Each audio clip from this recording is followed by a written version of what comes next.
What's dating like after 50? Oh my God, it's like going to a thrift store or yard sale. Everything is damaged, smells bad, and thinks it's still worth full price. I don't know.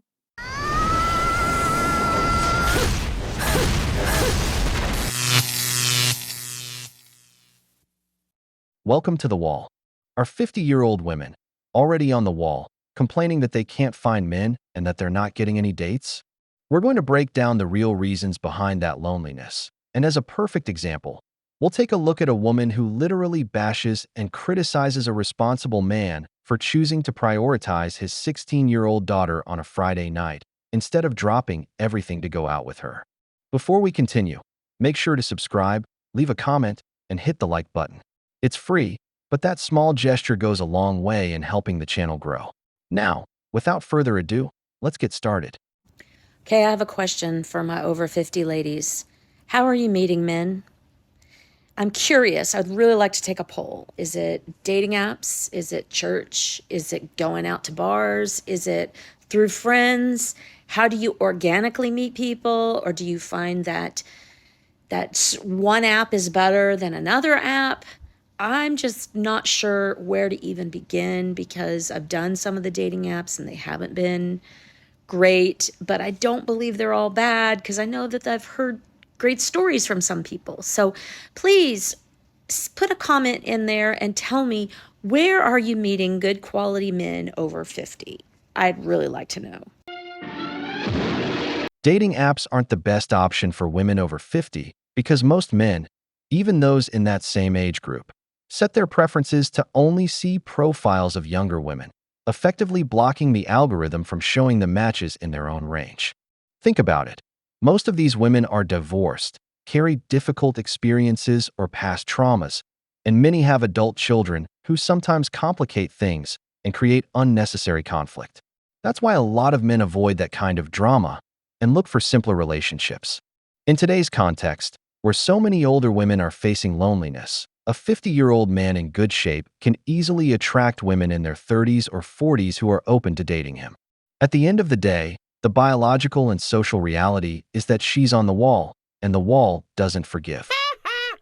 Okay, all my Gen X single people, I have a serious question for you. So they're always saying, like with women, where are all the good women at? They're at home, alone, whatever. I don't stay home. I'm a very good person, but I cannot stand to be home by myself. It is so depressing. So I'm always doing stuff. I'm with friends, I'm with family. I go to church every week. I go to the gym. I mean, I'm getting out doing things. And it's still extremely hard to meet anybody. So, my question is, and I may regret asking this because I hope that I don't get a lot of negative feedback, but so recently I'm very, I guess, old school, and I'm not going to approach a man even if I think that he is attractive. So I think the man should approach the woman. But my mom told me recently that I am very unapproachable. And I was like, I don't understand what she means by that because I'm very reserved, but I wouldn't think unapproachable. So I guess my question is, ladies, do you talk to guys or expect them to talk to you? And for the men, do you approach women or would you rather the woman approach you? Or, I mean, I'm just so confused on this whole dating thing. Dating in your 50s is very, very hard. It's nothing like it used to be. So please let me know in the comments what you guys think. Thank you. Oh, hell no! All right, woman, let me tell you, nowadays, thanks to feminism, men wait to see if you make a move before they even think about talking to you. Honestly, I don't support that. I believe a man should go after what he wants. But you brought this on yourselves with the false accusations, trying to tear men down on social media. Guys just don't bother anymore. So your mom is right. Men no longer make an effort for 50-year-old women.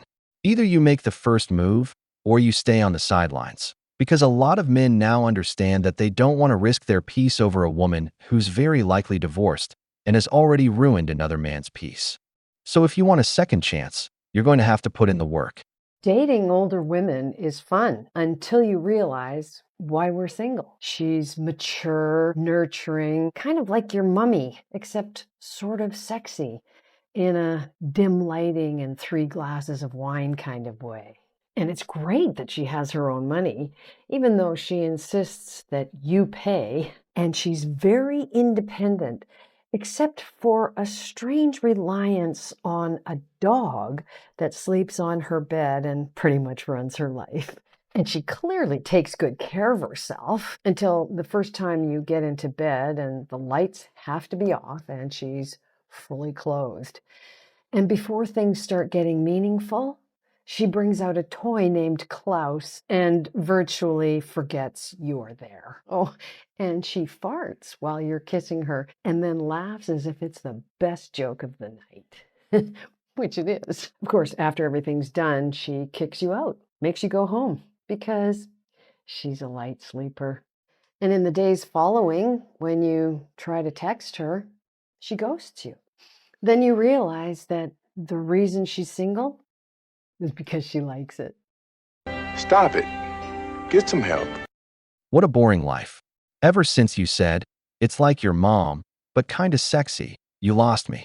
Nobody wants to picture their mom like that. What's wrong with you, lady? Are you crazy? Looks like age, wine, the dog, and Klaus have you straight up delusional. But there it is, brothers, the big offer. A sexy mom who farts. You really can't make this shit up. Women. Dating over 50, this just happened and I am upset about it and I don't know what to do. So I'm going to jump on here and see what y'all think. So please leave me a comment down below. And I'm definitely a big believer in, you got to listen to your intuition. You got to look within, and I'm certainly going to do that. And I've kind of been doing that. But, I will tell y'all what just happened. So basically, Mr. GK and I had a date planned for this Friday.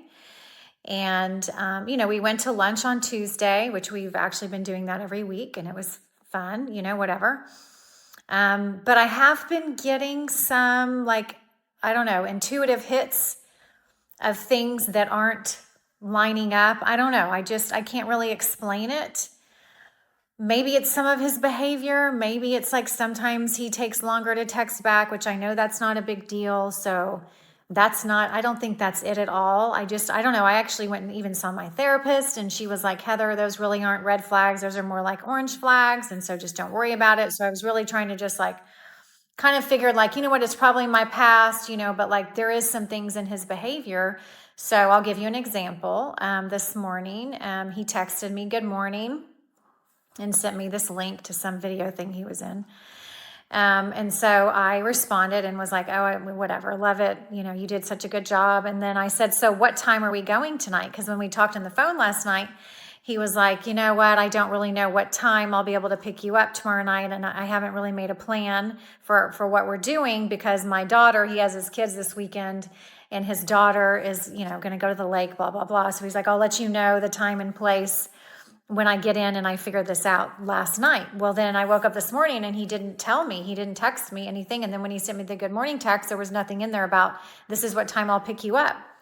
And so, that's why when I responded to his text this morning, when he sent me that video, I said, great job. But then I also said, what time will you be picking me up? And he didn't respond. And then I went to yoga and I got out of yoga. I sent him that text at 9 a.m. And then I got out of yoga at 11. I got home at 11:30. And then by noon, he still hadn't responded.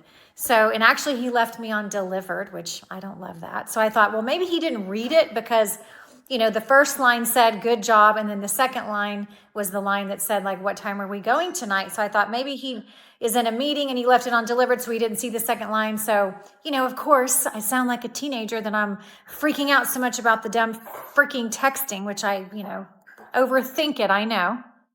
So I sent him a text at noon and I said, did you not get my above, or did you not read my above text? ?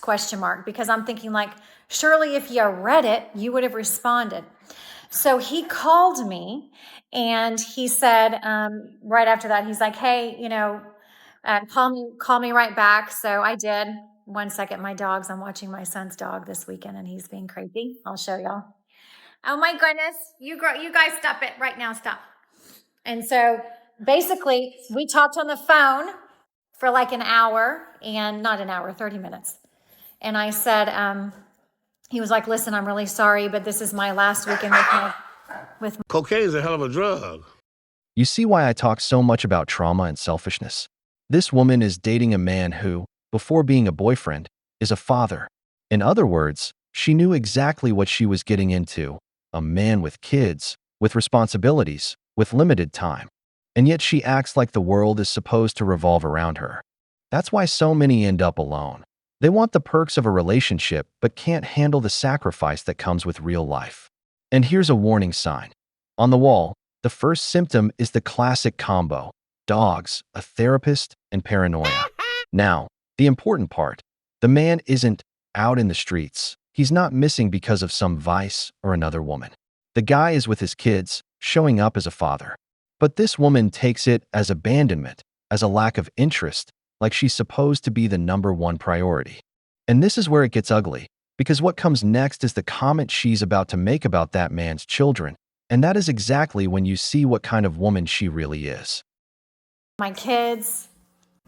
And he was like, I'm feeling really guilty about leaving my daughter tonight because my other two kids are going to be gone. So she was going to be here alone. Mind you, his daughter's 16. And there was a part of me that's thinking like, why would a 16-year-old daughter want to be with her dad on a Friday night? Like, I don't know about y'all, but when I was 16 years old, I was with my boyfriend or with my friends all the time, especially on a Friday night. So that thought did cross my mind. And so I was kind of mad, but he was like, I'm sorry. I should have told you earlier. It's like, that's why I didn't respond to your text, because I wasn't sure what I was going to do. And, and I actually was like, you know what? I don't love this at all. In fact, it makes me kind of mad. And I'm kind of feeling really bad about it, because I said, do you even really have time for a relationship? If you have these 3 kids and whatever. And he was like, yeah, I think I do. And I was like, okay, and we kind of talked through it. And again, he was like, I'm sorry. And I said, I also didn't love that you didn't respond to my text. Even if you didn't know what you wanted to do, you should have just said that, like, hey, I'm still not sure what we're going to be doing. So give me a minute or an hour, whatever it is. And then I'll, get back to you. And I also owned my anxiety, though. I was like, I know that I'm also anxious, and I own that, whatever. If you don't respond to a text, I know I don't need to read that much into it. So I guess we had an okay conversation. He really didn't say like, but here's when I want to see you again. Like, I would have loved that. So I actually said, well, when am I going to see you again? And he was like, well, next week I don't have my kids. And I know they talked about getting together on Father's Day, which is Sunday. And I was like, I can't do that. And he was like, okay, well, how about Monday or Tuesday night? So we decided on Tuesday night. But still, I feel like he could have like come over for coffee or asked to have breakfast with me tomorrow morning or something. I don't know. And so we got off the phone, and I just feel terrible. And I just feel like, I don't know, something in me is telling me that something seems really off. And again, here I go. Like, is it my anxiety or is it my intuition? And I just don't know. And I guess I won't know until time goes on, but like part of me is like, I should just end it now, because, what if he's lying? But then there's another part of me that's like, well, what if he's not lying? And what if his 16-year-old is an odd 16-year-old who likes to stay home with her dad on a Friday night? What if he is telling me the truth, And so I don't know. So I guess the thing that's like